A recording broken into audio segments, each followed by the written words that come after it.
tell the audience that something is about to happen in my point of view. But yeah, snares and claps, they are kind of working together nicely in tracks too.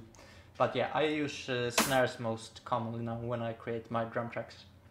So let's see now. Want something with a good impact without too metallic sound here. Yeah, maybe this works, I'm not sure. This original clap that I used might do some juice. Let's see.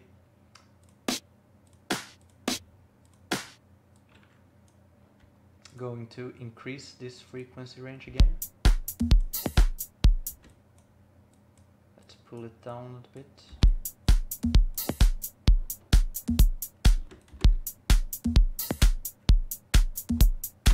Yeah, okay. We're going to need to increase this. Still sounds fairly weak. I like the initial punch of this clap here. I'm going to use compression to make this sound a bit more sharp.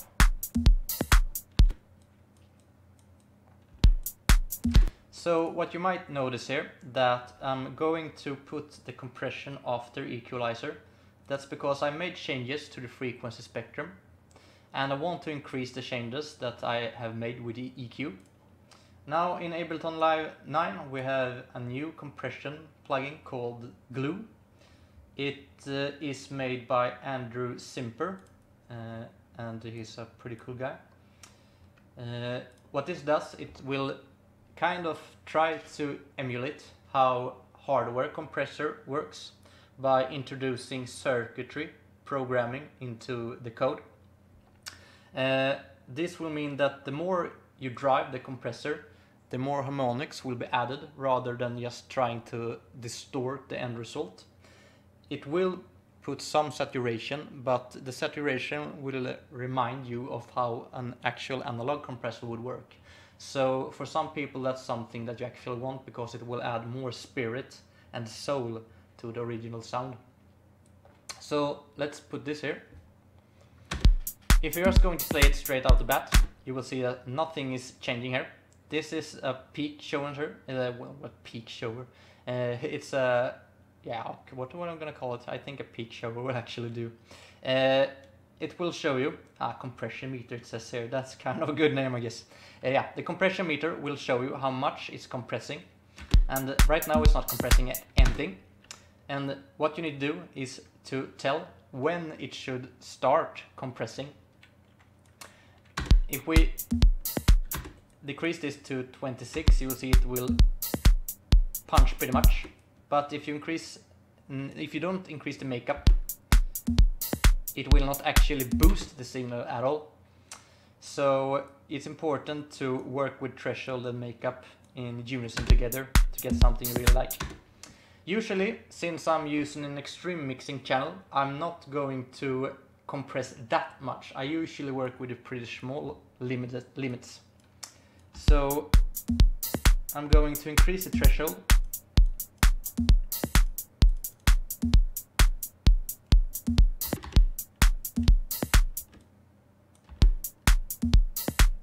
To something like that. You see it doesn't increase more than, yeah, I have set the makeup to 3.33 decibels.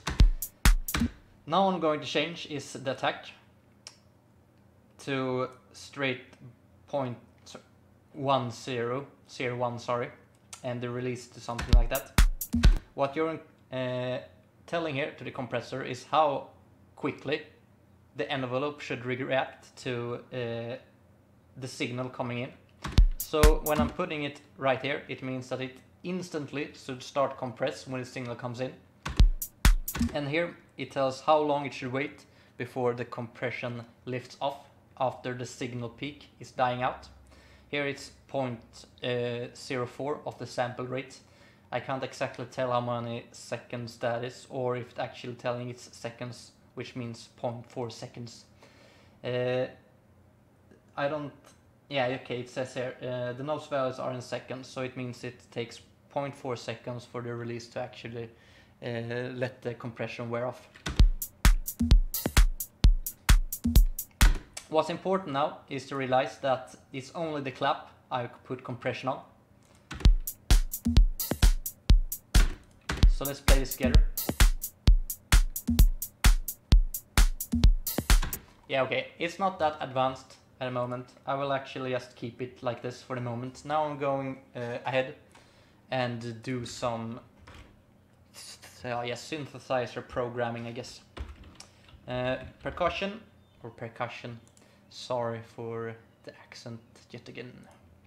Making this orange looks sexy enough. Now we'll see if we can get some cool sounds going.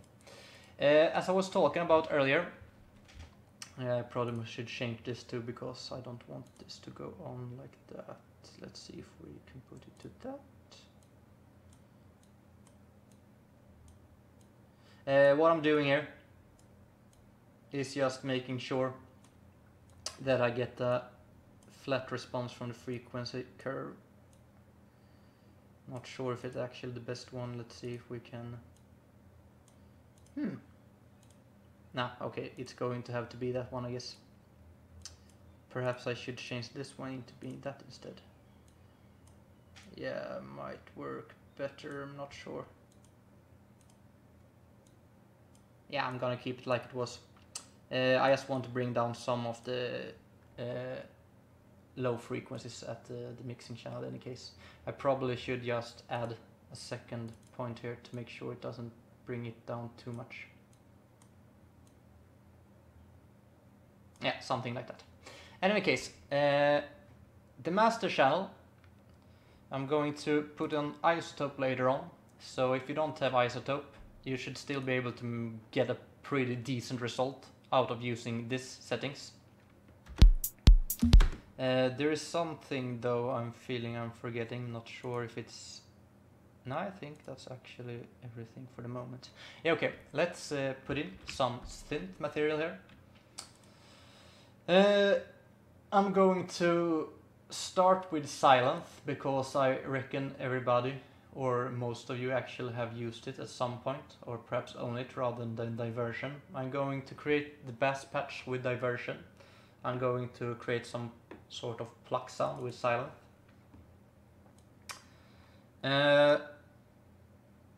For starters, I'm going to get a new nice init preset, which means I'm just going to get everything cleared out. So firstly, let's change the audio to mix, bring down the decibel value, and let's do some synth magic. What I'm going to try to create is some sort of stab sound. So what I will use here is detuning, unison, and make sure we have some mod envelope that adjusts the pitch on the signal, and probably some filter. Firstly, I usually increase the polyphony to 16, which will mean it will be able to handle up to 16 oscillator instance at one point. When I press just a MIDI note, we will actually get 16 copies of that sound that is actually playing at the moment. So what I'm going to do now is going to use, I guess, a saw wave along with some square.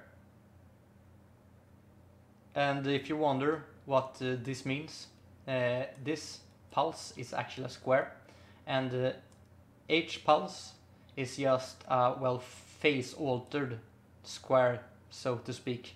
It looks different, of course, because the period of which the square will be positive and negative get altered, of course, but I usually just stick to the normal square wave here. The other thing is to increase voices of this oscillator to 4, which means that if I detune, 4 of the voices out of the 16 will get affected.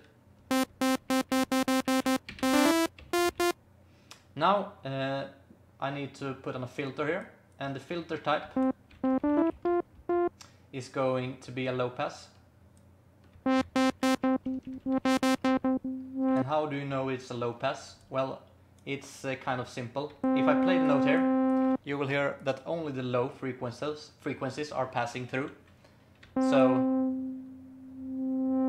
if it is maximum, everything will pass through, but if it's at half, only low. And if I change this to a high pass, which it will say in the title effectively over here, it means that only the high frequencies at the highest output will pass.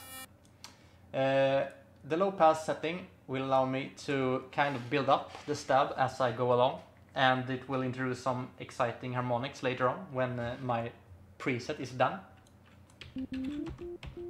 So let's see here now. Firstly, the modulation envelope down here. You have to select what you want to change. And we got two parts down here. I'm only using part A at the moment, but you have some selection here you can do. You can either control if the filter should be applied to both A and B or just A. For the moment, part A is only linked to the filter A, so I'm going to put an envelope on cut off A. And I'm going to put on a slight decay here. Increase the knob.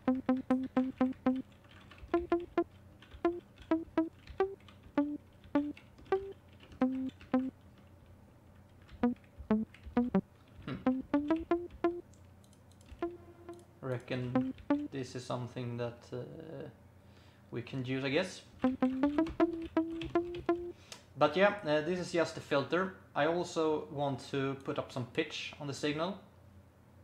And as you might hear, or not hear now, is that if I increase this one, you will hear that we got actually two oscillators down here. And be sure if you use presets that you look at the volume on each oscillator, because that will tell you if it's activated. Also, if you have one of the oscillators set to 0 voices, nothing will pass through. If we create no voice, it will create no sound for that oscillator.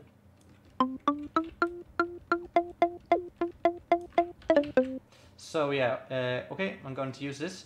I'm going to change the phase slightly, detuning just a little bit. Now I'm going to affect the pitch of part A, which means it will affect the pitch of both oscillators. You don't want to affect the pitch frequency that much, just slightly, to get a more intriguing sound.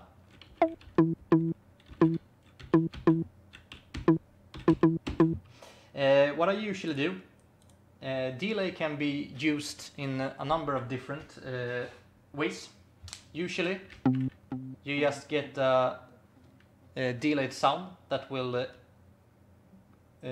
well, pop out in a certain delay. That's why it's called delay.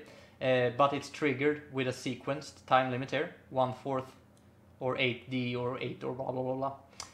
I'm actually awfully most commonly using this with a different setting. I'm going to show what I mean at a little later point, I think. Yeah. So now, okay, what I'm going to do is just see if I can get a nice stab sound along with my drums here.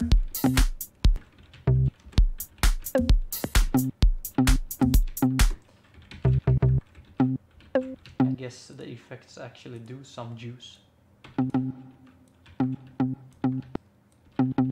The size is just an emulation of how big the room you are working with. I guess the delay will have to be activated too. And now I'm going to speak again about the thing I was talking about earlier. I'm just trying to get a short burst of the delay rather than actually using it as a long tail delay like most of the people do.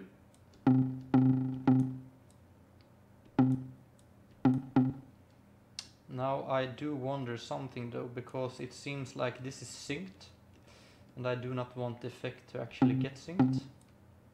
What I mean with this sync, that it has